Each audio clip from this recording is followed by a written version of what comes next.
ठरलं तर मग मालिकेचा आजचा भाग खूपच जबरदस्त आहे. म्हणजे प्रत्येक भाग हा सध्या तरी जबरदस्तच असतो, पण हा जरा जास्तच आहे. कारण यामध्ये नागराज आणि त्याचसोबत महिपतसुद्धा आलेला आहे प्रियाची पोलखोल करायला.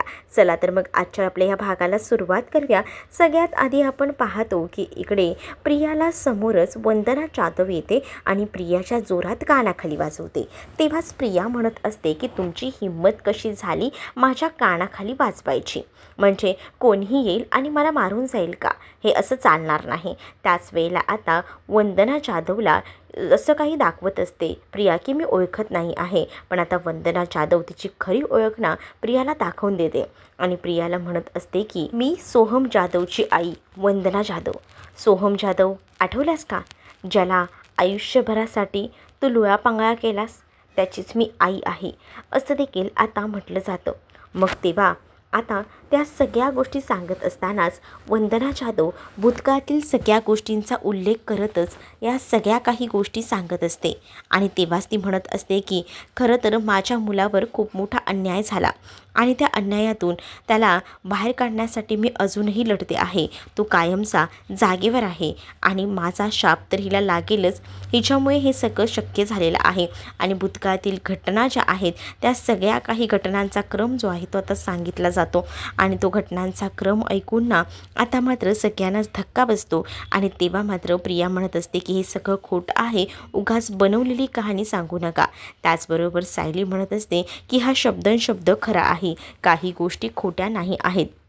आणि मग सायली म्हणत असते की याचा पुरावासुद्धा आहे. मग प्रियाच्या पाठीवर असलेली भाजलेल्याची खून जी की सोहम जाधवने तिला ते जळतं लाकूड तिच्या पाठीवर ठेवून भाजलं होतं, तिच्या त्या खांद्यावर ती अजूनही खून आहे याबद्दल जेव्हा आता सांगितलं जातं तेव्हा मात्र आता या सगळ्या काही गोष्टी बोलल्यानंतर प्रत्येक गोष्टीचा हिशोब जो आहे तो केला जात असतो आणि जेव्हा या सगळ्या काही गोष्टी सांगितल्या जातात ना तेव्हा मात्र आता इकडे सायली पुढची स्टोरीसुद्धा सांगू लागते आणि म्हणत असते की म्हणूनच तर आई मी तुम्हाला गुढीपाडव्याच्या दिवशी सांगितलं होतं की हिला ती साडी द्या, कारण ही जेव्हा ती साडी नेसेलच ना तेव्हाच तर आपल्यासमोर सगळ्या काही गोष्टी येणार होत्या. मी मुद्दामून तुम्हाला म्हटलं होतं की हिला साडी द्या, म्हणजे ती साडी जेव्हा ती नेसेल ना तेव्हा त्या साडीमधून आपल्याला खरा प्रयोग कळेल आणि तेव्हा तसंच झालं होतं. तेव्हा तिला तुम्ही साडी दिली आणि त्या साडीवर तिने स्लीवलेस ब्लाऊज घातला होता आणि त्या साडीचा पिन पदराचा लावताना मला तेव्हा तिच्या ह्याच्यावर जन्मखून दिसली होती. तिच्या खांद्यावरची जन्मखून पाहून तेव्हाच मी समजली होती की हा भाजलेल्याचा डाग होता. त्यावर आता अश्विन म्हणत असतो की हिने तर मला काही वेगळंच सांगितलं होतं. त्यावर मात्र आता प्रिया म्हणत असते की नाही ते खरंच आहे, आश्रमातच मला भाजलं होतं. पण सायली आता सांगू लागते आश्रमात वगैरे काही हिला भाजलं नव्हतं, ही फक्त नाटक करत आहे. खरं काय आहे ना ते आम्हाला माहिती आहे आणि म्हणूनच आम्ही तुम्हाला सांगतोय ही ती भाजलेल्याची खून होती, तिला आश्रमात नाही तर सोहम जाधवने भाजलं होतं, त्याचीच ही खून आहे असं देखील आता म्हटलं जातं. आणि जेव्हा या सगळ्या काही गोष्टी सांगितल्या जातात ना तेव्हा मात्र प्रियाची बोलती बंद झालेली असते. त्याच वेळेला वंदना जाधव हिने जोरात एक कानाखाली सुद्धा तिला लगावून दिलेली असते. तर इकडे आता वंदना जाधवचं काम होतं, वंदना जाधव तिला खूप जास्त शाप देते, तू सडशील, तुला मुंग्या लागतील वगैरे वगैरे बऱ्याच काही गोष्टी तिने म्हटलेल्या असतात.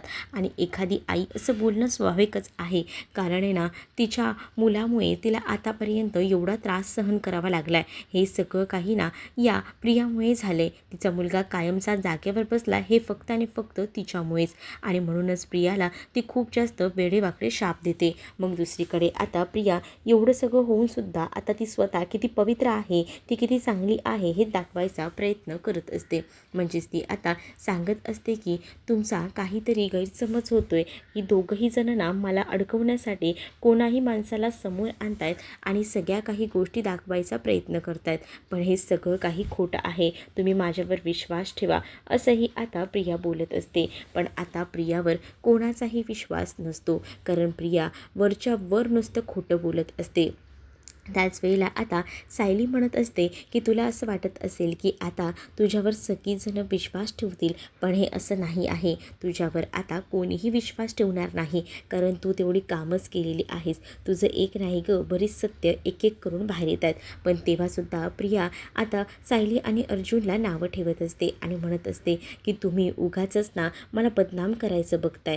मी काही झालं ना तरीसुद्धा एवढी व्यवस्थित आहे ना, तरीसुद्धा तुम्ही मला उगाचच बदनाम करताय, असंही म्हणून ती आता स्वतःचं अंग वाचवायचा प्रयत्न करत असते. पण आता प्रियाचे एवढे सत्य, एवढे कारनामे समजल्यानंतर कोणीही तिच्यावर विश्वास ठेवायला तयार नसतात. सरळ तिला सांगतात की तू खोटं बोलतेस. मग दुसरीकडे मात्र या सगळ्या तर गोष्टी होतच असतात. पण आता इकडे एक एक गोष्टी कळत असतानाच पूर्णा आजी, प्रतिमा आत्या यांना एकावर एक धक्के बसत असतात. कारण हे धक्के ना न संपणारे असतात. कारण हे धक्के सायली एकावर एक देतच असते ना, कारण एक एक करून ती सत्य समोर आणत असते. आणि जेव्हा हे सत्य सगळ्यांसमोर ती आणते ना, तेव्हा मात्र आता प्रियाची बोलती बंद झालेली असते. अश्विनला सुद्धा आता ह्या गोष्टी कळतात. तेव्हा अश्विनला काय करावं ना काहीच सुचत नसतं. अश्विन म्हणत असतो की मला प्रत्येक गोष्ट हिने खोटं सांगितली आहे. मग आता सायली म्हणत असते की आपल्या घरात ही वावरणारी तन्वी नाहीतर प्रिया नाहीतर ही बबली लोखंडे आहे, आणि बबली लोखंडे आहे ही गोष्ट कळल्यानंतर ही सदा मैनाची मुलगी आहे हे सुद्धा आता समजून गेलेलं असतं. आणि जेव्हा या सगळ्या गोष्टी कळतात ना, तेव्हा घरातल्या सगळ्यांनाच धक्का बसतो.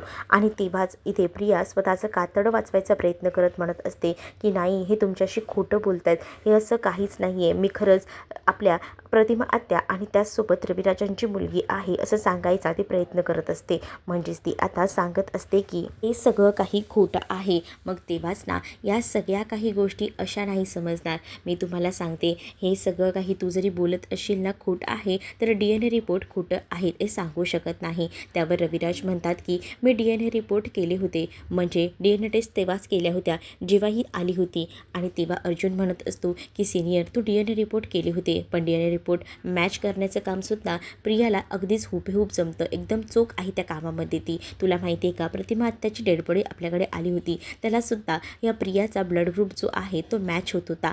सगळ्या काही गोष्टी परफेक्ट घडत होत्या. आणि त्यामुळेच ना मी तुला सांगतो की ह्या सगळ्या काही गोष्टी एकदम सरळ आणि समजूतदारपणे आल्या होत्या. पण आता तुला ह्या गोष्टी समजल्यानंतर समजतंय ना, सगळ्या काही गोष्टींचा खुलासा कळतोय ना, एक एक गोष्टी कळल्यानंतर तुला आम्ही पुढे सांगतोच. मग आता अर्जुन सांगायला सुरुवात करतो की आम्हाला हिच्यावर विश्वास नव्हता, आम्हाला डाऊट आला होता, म्हणूनच आम्ही DNA रिपोर्ट करायचं ठरवलं. आम्ही जेव्हा पहिल्या मैनाकडे गेलो तेव्हा मैनाने सरळ स्वतःहून केस दिला, कारण मैनालासुद्धा तिच्या मुलीचाच म्हणजे बबली लोखंडेचा प्रियाचा राग आला होता आणि तिला सूड उगवायचा होता. त्यातच आई, तुम्हाला आठवतं का, मी तुम्हाला सांगितलं होतं की प्रियावर एक जबाबदारी द्या, ती म्हणजे घराच्या किल्ल्या मुद्दामून तुम्ही द्यायचं नाटक करा. आणि तेव्हा जी काही भांडणं झाली होती तेव्हाच मी प्रियाचे DNA सॅम्पलसाठी 3 केस मिळवले होते. आणि जेव्हा हे केस मिळाले होते ना, तेव्हाच आम्हाला DNA रिपोर्ट करता येणार होते. मग आता या सगळ्या गोष्टी जेव्हा कळतात ना घरात, तेव्हा मात्र आता इकडे प्रतिमा आत्या आणि सगळेजण शॉक झालेले असतात. तर दुसरीकडे मात्र आता कल्पना म्हणत असते, अच्छा म्हणून तू त्या दिवशी भांडणं केलीस का, म्हणून हे सगळं काही केलंस का, असंही आता म्हटलं जातं. तर दुसरीकडे मात्र आता ह्या सगळ्या गोष्टी झाल्यानंतर अस्मितासुद्धा चकित होते. अस्मितासमोरसुद्धा ही भांडणं झाली होती, कारण सायलीचं तेव्हाचं वागणं कोणालाच पटलं नव्हतं. पण सायलीने हे सगळं त्यासाठी केलं. मग प्रतिमा आत्यांचा केस तू कसा काय मिळवलास, प्रतिमा आत्यालासुद्धा हा प्रश्न असतो. मग तेव्हाच ना सायली म्हणत असते की मी त्या दिवशी तुमच्याकडे आली होती, जेव्हा तुम्हाला मी हेड मसाज दिला होता तेव्हा मी तुमच्या हळूच एक केस घेतला होता. सॉरी प्रतिमा आत्या, पण ते करणं काम होतं, कारण मला काही झालं ना तरी सगळ्याचा शोध घ्यायचा होता आणि यासाठी मी हे सगळं काही केलं, असं देखील आता सायली जी आहे ती सांगू लागते. आणि मग आम्ही DNA सॅम्पल चेक करण्यासाठी दिले होते आणि तीसुद्धा गोष्ट हिला कळली होती की आम्ही DNA सॅम्पल चेकिंगला दिले आहेत म्हणून. मग तेव्हासुद्धा ना हिने प्रयत्न केले. मग तेव्हासुद्धा हिचे प्रयत्न हेच होते की ते DNA सॅम्पल्स बदली करायचे, आणि हिला काही झालं तरी सगळ्यांना समोर दाखवायचं होतं मी तन्वी सुभेदारच आहे म्हणून. आणि त्याचसाठी हिने हा सगळा बनाव रचला, हे सुद्धा आता सायली सांगू लागते. आणि जेव्हा या सगळ्या काही गोष्टी कळतात ना, तेव्हा मात्र सगळ्यांनाच धक्का बसतो. सगळ्यांनाच आता कळत नसतं, सगळ्यांच्या पायाखालची अगदी जमीन सरकलेली असते. पण दुसरीकडे मात्र आता या सगळ्या गोष्टी झाल्यानंतर हिने तर DNA रिपोर्ट बदली करायचा सुद्धा प्रयत्न केला होता. त्यासाठी तिने त्या तिकडे डॉक्टरला जाऊन पूर्णाजीने जो हार तिला दिला होता, एक नेकलेस, तो नेकलेससुद्धा तिकडे जाऊन देण्याचा प्रयत्न केला आणि हे सगळं काही तिने मुद्दामून केलं. ह्या सगळ्या गोष्टी मला कळत आहेत आणि तेव्हाच ना आम्हाला लगेच कळलं होतं की तिने हे सगळे कामं केली आहेत. तिने जेव्हा ही सगळी कामं केली हे आम्हाला कळलं तेव्हा आम्ही लगेचच तिथे गेलो आणि तेव्हा आम्ही अश्विन भाऊजी तुमच्यासमोरसुद्धा ते सत्य आणायचा प्रयत्न केला. त्यावर अश्विन म्हणतो, म्हणजे ही तेव्हासुद्धा खोटं बोलत होती का की मी माझ्या मैत्रिणीची आई ॲडमिट आहे, मी पैसे देते, म्हणजे हे सुद्धा खोटंच होतं तर. मग आता सायली म्हणत असते की हो अश्विन भाऊजी, यासुद्धा सगळ्या गोष्टी खोट्या होत्या. ही फक्त खोट्याच्या आधारावरच जगत आलेली मुलगी आहे. आतापर्यंत हिने आपल्याला खूप जास्त फसवलं आहे असं देखील आता बोललं जात असतं. मग आता घरातल्या कोणाचाच तिच्यावर विश्वास नसतो. अगदी सगळीजणं संतापलेले असतात. तेव्हाच ना इकडे मात्र आता सगळ्यांना सगळ्या काही गोष्टी ऐकण्याची हिंमत आलेली असते. हे इथवरच थांबलेलं नव्हतं, हे प्रकरण अजूनच पुढे सुद्धा गेलेलं होतं. मग आता तुम्हाला माहिती आहे का, हिला DNA रिपोर्ट बदलता आले नाही आणि त्यासाठी तिला DNA रिपोर्ट माहिती होतं की आता सगळ्यांसमोर भांडं माझं फुटणार, यासाठी तिने माझा आणि सायलीचा अपघात घडवण्याचा प्रयत्न केला. तेव्हा ही गोष्ट सगळ्यांना समजते तेव्हा मात्र आता कल्पना, अस्मिता सगळ्यांनाच धक्का बसतो. पूर्ण आजीसुद्धा त्यांच्यासुद्धा पायाखालची जमीन आता सरकलेली असते, कारण त्याने कधीच विचारही केला नव्हता की या सगळ्या काही गोष्टी अशा पद्धतीने घडतील. आणि जेव्हा हे सगळं काही घडलेलं होतं तेव्हा मात्र आता भयंकर असं सगळं सत्य बाहेर आलेलं होतं. आणि जेव्हा हे तर सत्य येतंच तेव्हा आता अर्जुन म्हणतो की त्या दोघांना सुद्धा घेऊन या. मग दोघांना म्हटल्यावर तिथे आता आलेले असतात ते म्हणजे नागराज आणि महिपत. नागराज, महिपत जेव्हा तिथे येतात ना तेव्हा आता प्रताप म्हणत असतात की तू ह्या लोकांना इथे का आणलं आहेस. आणि जेव्हा या सगळ्या काही गोष्टी बोलल्या जातात ना आता अर्जुन म्हणत असतो की डॅड तुम्हाला समजेलच, 2 मिनटं थांबा.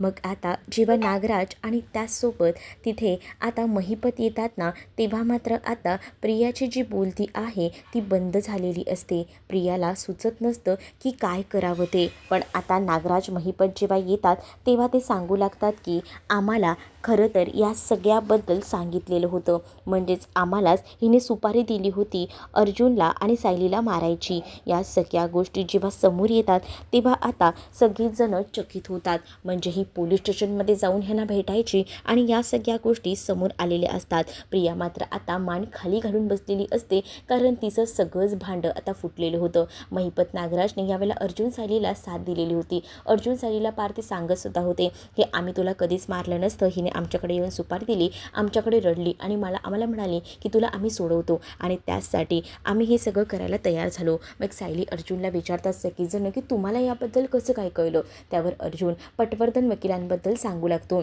पटवर्धन वकिलांना ही भेटायला गेली होती. पटवर्धन वकिलांना भेटायला गेलेली असतानाच आम्हाला पटवर्धन वकिलांचा कॉल आला होता आणि त्यांनीच या सगळ्या काही गोष्टी आम्हाला सांगितल्या. मग पटवर्धन वकिलांना जेव्हा सायली अर्जुन भेटायला गेले होते आणि तेव्हा त्यांनी प्रियाबद्दल ज्या काही गोष्टी सांगितल्या होत्या, फक्त सोडवायचा बनाव करायचा आणि सोडवायचं काहीच नाही. आणि त्यानंतर मात्र या सगळ्या गोष्टी जेव्हा सगळ्यांसमोर येतात तेव्हा किती मोठी चूक आहे हे आता अर्जुन आणि सायलीने दाखवून दिलेलं असतं पटवर्धन वकिलांना. आणि पटवर्धन वकिलांमुळेच आता महिपत आणि त्यासोबत नागराजला सुद्धा समजलेलं असतं की नेमकं काय काय घडलं होतं ते. आणि जेव्हा या सगळ्या गोष्टी कळल्यानंतरच आता सायली अर्जुनला त्यांनी साथ दिलेली होती. पण ह्या सगळ्या गोष्टी जेव्हा घरातल्यांना समजतात तेव्हा त्यांच्या पायाखालची जमीन सरकते. प्रत्येक गोष्ट एकूण एक आता सच्चेपणाने समजत असते आणि तेव्हाच ना काय करावं हे प्रियाला समजत नसतं. प्रियाची आता चारही बाजूनी कोंडी झालेली असते. त्याच वेळेला आता सायली म्हणत असते की आता तुझ्याकडे बोलायला शब्द नसतील, आता तू काहीच बोलू शकणार नसतील, कारण तुला आता सांगताही येणार नाही, एवढ्या गोष्टी झालेल्या आहेत. तर दुसरीकडे मात्र आता पाहायला मिळतं की संतोषला सुद्धा बोलवलेलं असतं. संतोष समोर जसा येतो ना तसं प्रिया आता त्याच्याकडे खाणाखुणा करूनच बघत असते. म्हणजे प्रियाचं म्हणणं असं असतं की तोंडातनं एकही शब्द बाहेर काढू नकोस, जर तू तोंडातनं शब्द बाहेर काढलास तर माझ्यापेक्षा वाईट दुसरं कोणीही नसेल, असं देखील तिला आता त्याला खाणाखुणा करूनच सांगायचं असतं. मग आता इकडे मात्र त्या संतोषला सांगितलं जातं की तू काही हे करू नकोस, थांब, आम्ही आहोत, तू बोलून टाक जे काही आहे ते, इथे तुला कोणालाही घाबरायची गरज नाही. मग आता संतोष जो आहे तो सगळ्या काही गोष्टी ज्या आहेत त्या सांगायला सुरुवात करतो. संतोष आता जो काही बनाव झाला होता शांताला मारल्याचा, शांताला कशा पद्धतीने ट्रॅप केलं होतं तिथून पूर्ण कहाणी सांगायला सुरुवात करतो. म्हणजेच प्रियाने मला लक्ष ठेवायला सांगितलं होता, म्हणूनच मी ती कामगिरी केली. पण त्यानंतर मात्र प्रियाने मला सांगितलं होतं की तिच्यावर लक्ष ठेवल्यानंतर मला असं कळलं होतं की तिच्या घरावर जप्तीची नोटीस लावायची. हे सुद्धा प्रिया मॅडमच्या सांगण्यावरूनच केलं. त्यांनी मला तसं सांगितलं आणि त्यासाठी काही पैसेसुद्धा दिले. त्यांनी जसं जसं सांगितलं तशा सगळ्या गोष्टी मी केल्या आणि तेवढ्या सगळ्या गोष्टी मी केल्यानंतरच ना मला त्यानंतर त्यांनी पैसे दिले. आणि या सगळ्या गोष्टी झाल्यानंतर एके दिवशी त्या काही पेपर्स घ्यायला त्यांच्या रूममध्ये गेल्या होत्या आणि तेव्हाच आम्ही त्यांना शांततेत सांगायचा प्रयत्न करत होतो. प्रिया मॅडमना आतमध्ये गेल्या होत्या आणि मी बाहेर थांबलो होतो. मी त्या दुसऱ्या मुलाला माझ्या परीने समजवायचा प्रयत्न करत होतो. तोपर्यंत प्रिया मॅडम ह्या आतमध्ये होत्या. प्रिया मॅडम जेव्हा आतमध्ये होत्या ना तेव्हा प्रिया मॅडमने कोणताही विचार न करता शांता मावशीचा खून केला. आणि जेव्हा हा सगळा प्रकार झाला त्याच्यानंतर मी तिथे जाऊन पोचलो तेव्हा मी मॅडमना म्हटलंसुद्धा की मॅडम तुम्ही हे सगळं काय करताय. तोपर्यंत शांताचा खून झाला होता आणि शांता तिथेच पडली होती.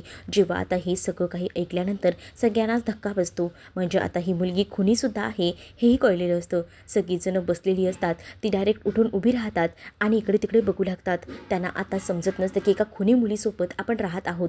आणि ही सगळी गोष्ट जेव्हा आता कळते ना तेव्हा त्यांच्या पायाखालची जमीन सरकलेली असते. कारण आतापर्यंत तिची जी काही पापं होती, जी काही खोटं बोलत होती ते सगळे काही सुभेदार समजून घेत होते, सगळ्या काही गोष्टी ऐकत होते. पण आता तर हिने मोठा गुन्हा केलेला होता, तो म्हणजे खून. आणि खून करूनसुद्धा तिने ही सगळी डेड बॉडी जी होती ती अर्जुनच्या गाडीमध्ये ठेवलेली होती, जेणेकरून अर्जुनला या सगळ्यामध्ये अडकवता येईल. मग आता ह्या सगळ्याचा खुलासा जेव्हा संतोष स्वतःहून करतो ना तेव्हा मात्र कल्पनाचं डोकं फिरलेलं असतं. कारण कल्पनाच्या लक्षात येतं की स्वतः तर हिने केलेल्या चुका आहेत आणि सोबतच तिने आपल्या मुलालासुद्धा फसवले. म्हणूनच आता कल्पना म्हणत असते की तू एवढी नीच असशील, खुनी असशील हे वाटलं नव्हतं. एवढा खोटारडेपणा आमच्यासोबत केलायस, आम्हाला फसवलेस, आमच्या भावनांशी खेळलीस तू.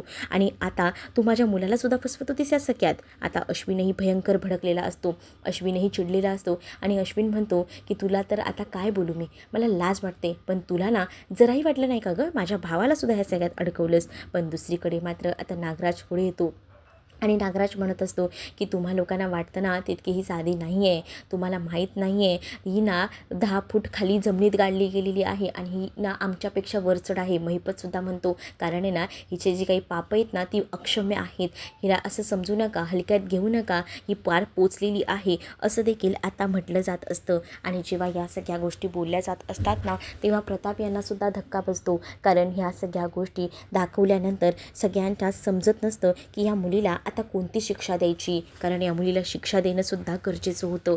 पण त्याच वेळेला आता इकडे अर्जुन म्हणत असतो की हिने एवढं सगळं केलं तेव्हा आम्हाला या सगळ्याबद्दलचे पुरावे शोधायचे होते. मला पोलिसांनी अटक केली होती, तुम्हाला तर चांगलंच माहिती आहे. आणि त्यानंतरसुद्धा सायली मला खोटं आहे हे सगळं काही सिद्ध करण्यासाठी प्रयत्न करत होती. आणि तेव्हा मी तुम्हाला सांगते की तेव्हा मला ना माझ्या बाकी मैत्रिणींची मदत घ्यावी लागली. आणि जेव्हा बाकी 13 मैत्रिणी तिच्या मदतीला आल्या होत्या ना त्या सगळ्या 13 मैत्रिणींबद्दल आता सायली एक एक करून सांगू लागते. कारण तिला काही झालं तरी प्रियाचं भांडं आज फोडायचं होतं. आणि तेव्हाच आता सायलीने ठरवलेलं होतं की आम्हाला आई तुम्ही आठवतात का बाहेर पाठवत नव्हतात, आणि जेव्हा तुम्ही आम्हाला बाहेर पाठवत नव्हतात तेव्हा आम्हाला माझ्या मैत्रिणींची मदत घ्यावी लागली आणि त्यामुळे आम्हाला हे सगळं काही करावं लागलं. तेव्हाच पहिल्यांदा मी माझ्या मैत्रिणीची ऊर्जाची मदत घेतली. ऊर्जाने अर्जुनला सोडवण्यासाठी भरपूर प्रयत्न केले. म्हणजेच ऊर्जा ज्या वेळेला आली होती त्यावेळेला तिने मला सरळ सांगितलं होतं की तू काळजी करू नको सायलीताई, मी अर्जुनला सोडवेल. आणि कोर्टामध्ये अचानकपणे संतोषला तीच घेऊन आली होती कारण हा लोणावळ्यामध्ये होता. आणि जेव्हा त्याला तिथे आणलं गेलं तेव्हा त्याला सगळ्या काही गोष्टी समजवल्या गेल्या आणि तेव्हा तो कुठे खरं बोलायला तयार झाला. पण तेव्हासुद्धा प्रियाने त्याला भडकवलं होतं. दुसरीकडे आता जेव्हा काव्या आणि त्यासोबत ईश्वरी आल्या होत्या तेव्हासुद्धा आम्ही पुरावे शोधायचा प्रयत्न करत होतो. तेव्हासुद्धा ही तेच करत होती. हिने माझ्या फोनवर ना त्या सँडीचं बोलणं ऐकलं होतं आणि सँडीचं बोलणं ऐकल्यामुळे ही तुर्तास लगेच त्या सँडीला भेटायला गेली होती. का तर हिला पुरावे नष्ट करायचे होते, यासाठी ती गेलेली होती. पण तेव्हासुद्धा आम्ही तिला सोडलं नाही असंही आता म्हटलं जातं. तेव्हासुद्धा माझ्या मैत्रिणीच कामी आल्या. तेव्हा माझ्या मैत्रिणी जेव्हा पुढे आल्या ना, तेव्हा मात्र माझ्या मैत्रिणीनेच हे सगळं काम केलं. तेव्हा हिला काही सुचलं नव्हतं. पण आता नाही. मग ह्या सगळ्या गोष्टी सांगितल्यानंतर ती आता एक एक गोष्टी सांगू लागते. कारण जेव्हा काव्या आणि त्याचसोबत ईश्वरी मदतीला आल्या होत्या, तेव्हा पुढे गिरिजा आणि त्याचसोबत नुपूरसुद्धा मदतीला ऐनवेळेला धावून आली होती. आणि नुपूरने सुद्धा त्या सगळ्या काही गोष्टी ज्या आहेत त्या येऊन हुबेहूबपणे सांगितल्या होत्या. आणि अधिराजने आम्हाला या सगळ्यामध्ये मदत केली. नुपूर आणि गिरिजामुळे सुद्धा बऱ्याच गोष्टी कळल्या. पण तेव्हा आपण हिला शिक्षा दिली. पण दुसरीकडे मात्र तुम्हाला सांगू का, हिने एवढंच करून ती भागली नाही. हिला तर आता पुढे जाऊन ना आपल्या आईचा सुद्धा जीव घ्यायचा होता. म्हणजेच सदा मैनाचा जीव घ्यायलासुद्धा तिने मागे पुढे कोणताही विचार केला नाही. तिने थेट आहे ना त्यांना तिकडनं गायब केलं, जिथे आम्ही त्यांना ठेवलं होतं. आणि तिथून गायब करून एका दुसऱ्या जागी तिला ठेवलं होतं. जेव्हा दुसऱ्या जागी तिला ठेवलं गेलं ना, तेव्हा मात्र आता समजलंच नाही आम्हाला की काय करू. पण तेव्हा आमच्या मदतीला आनंदी होती. आनंदीने तेव्हा आम्हाला मदत केली. ते तर झालंच, पण दुसरीकडे तुम्हाला सांगते की जानकी आणि त्याचसोबत सखीने सुद्धा आम्हाला त्यावेळेला मदत केली होती. जानकी आणि सखीने ऐन वेळेला प्रतिमा आत्यांना आम्हाला दाखवून द्यायचं होतं की ही मुलगी नेमकी की कशी आहे ती. म्हणजे एखाद्या आईवर जर प्रसंग उद्भवलेला असेल तर कोणतीही मुलगी कोणताही विचार न करता पुढे सरसावते. पण त्यावेळेला ही मागेच होती. हिने कधीच पुढे येण्याचा विचारही केला नाही. हिला जराही वाटलं नाही की आपण जरा पुढे यावं आणि आपल्या घरातल्यांशी बोलावं. पण तेव्हा तिला काहीच वाटत नव्हतं. पण तेव्हा तिने आपल्या आईचा सुद्धा विचार केला नाही. म्हणूनच तिला तेव्हा आम्ही शिक्षा दिली होती असं देखील सायली आता बोलत असते. त्यानंतर कृष्णासमोर आलेले ते पेपर, त्या पेपरबद्दल सुद्धा आता सायली सांगू लागते. आणि जेव्हा या सगळ्याचा ती खुलासा करते ना, तेव्हा मात्र आता सायली या सगळ्या गोष्टी सांगताना पूर्ण आजीने अक्षरशः डोक्याला हात लावलेला असतो. कारण हिने प्रॉपर्टीचा पेपरसुद्धा गायब करण्याचा प्रयत्न केला होता. ज्या काही रविराजांच्या इन्व्हेस्टमेंट होत्या त्यावर सुद्धा ही डल्ला मारत होती. जेव्हा हिचं सगळं भांडं बाहेर पडलं होतं तेव्हासुद्धा हिला फक्त पैशांचाच विचार येत होता. या सगळ्या गोष्टी आता आठवू लागतात. आनंदीने सुद्धा केलेला फोन, आनंदीमुळे सदा आणि मैनाचा वाचलेला जीव, नंदिनीने केलेली ऐनवेळेची मदत, म्हणजेच नंदिनीने जेव्हा आश्रमाचं सांगितलेलं होतं, आश्रमात जाऊन जेव्हा सदा महिन्याला ही इंजेक्शन देत होती आणि कायमचं संपवायला निघाली होती. का तर हिला सगळे पुरावे नष्ट करायचे होते, आम्हाला खोट्यात पाडायचं होतं. पण त्यावेळेला नंदिनी आमच्या पाठीशी खंबीरपणे उभी राहिली. नंदिनी अचानकपणे तिथे पोचली आणि तेव्हा हिचं मुस्काट फोडलं आणि हिला पोलिसांच्या हवाले केलं. त्यानंतरसुद्धा हिची मजल राहिली नाही. ही पुन्हा एकदा तेच सगळं काही करत बसली. म्हणजे नंदिनीने आम्हाला सांगितलं होतं की हिला पोलिसात द्यायला, पण तेव्हा वेळ होऊन गेला होता. 6 वाजले होते. 6 वाजल्यानंतर हिला अटक होणार नव्हती. म्हणून आपण हिला घरात ठेवलं होतं. ते सुद्धा आपल्या घराच्या बाहेर काही पोलीस रक्षकसुद्धा ठेवले होते. का तर हिच्यावर सगळ्यांकडून लक्ष राहायला हवा. पण तिथूनसुद्धा हिने पळ काढायचा प्रयत्न केला. तुम्हाला माहिती आहे का, या सगळ्या काही गोष्टी झालेल्या असल्या तरीसुद्धा हिने ना आपल्या घरातून पळ काढण्याचा प्रयत्न केला. तेव्हा मात्र हिला ऐन वेळेला माझ्या मैत्रिणीने पकडलं होतं. म्हणजेच जेव्हा मंजिरीला ही दिसली होती तेव्हा मंजिरीने थेट मला कॉल केला होता. तेव्हा तिने विचारही केला नव्हता की किती वाजले होते. रात्रीच्या वेळेला सगळ्यांना उल्लू बनवून ही बाहेर पडली. पण तेव्हासुद्धा माझ्या मैत्रिणीच माझ्या कामी आल्या. माझ्या मैत्रिणीने अचानक येऊन मदत केली. आणि अचानक येऊन जेव्हा त्यांनी मदत केली तेव्हा रमासुद्धा होती त्यामध्ये. आणि रमाने आणि त्याचसोबत मंजिरीने हिला घरी आणलं. तेव्हाच तरी आपल्या ताब्यात भेटली. कारण हिला आता एवढं सगळं सत्य बाहेर आल्यानंतर माहिती होतं की हिला आपण नक्कीच पोलिसांच्या ताब्यात देणार आणि त्यामुळेच ही पळ काढत होती. पण ही आपल्यापासून वाचणारी नव्हती. म्हणूनच हिला माझ्या 13 मैत्रिणीने अशा पद्धतीने गजाआड केलं. आणि जेव्हा ह्या सगळ्या गोष्टी सायली सांगते तेव्हा मात्र कल्पना म्हणत असते की अच्छा, म्हणजे तुला आम्ही बाहेर पाठवत नव्हतो म्हणून तू या सगळ्या मैत्रिणींची मदत घेतलीस. सायली म्हणत असते की हो, यासाठी मी मदत घेतली. पण ह्या मैत्रिणींची मदत झाली म्हणून आम्हाला DNA सॅम्पलसुद्धा मिळवता आले. कारण आजच सकाळी हे सॅम्पल्स आलेत. आजच मैना आणि त्याचसोबत प्रतिमा आत्या आणि प्रिया यांचे ते सॅम्पल आलेले आहेत. त्याच वेळेला आता रविराज म्हणत असतात की रिझल्ट काय आलेला आहे ते सांग. आता काही वाटत नाही आहे अर्जुन, बिंदास्तपणे जे काही आहे ते सांगून टाक, कारण आता सगळं समजले ही आमची मुलगी नाही आहे हे माहिती आहे. पण तरीसुद्धा प्रिया ओरडून सांगत असते की माझ्या अंगात तुमचंच रक्त वाहत आहे.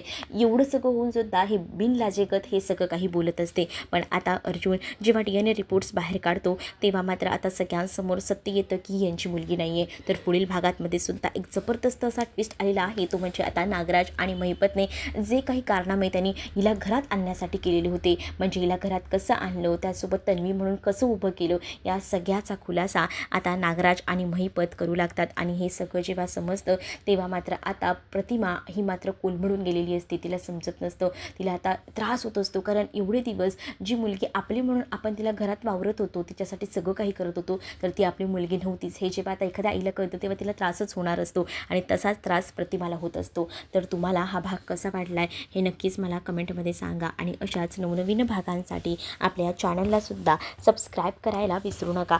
चला तर मग भेटूया पुढच्या भागामध्ये. तोपर्यंत टाटा बाय. व्हिडिओ आवडला असेल तर चॅनलला सबस्क्राईब करायला विसरू नका.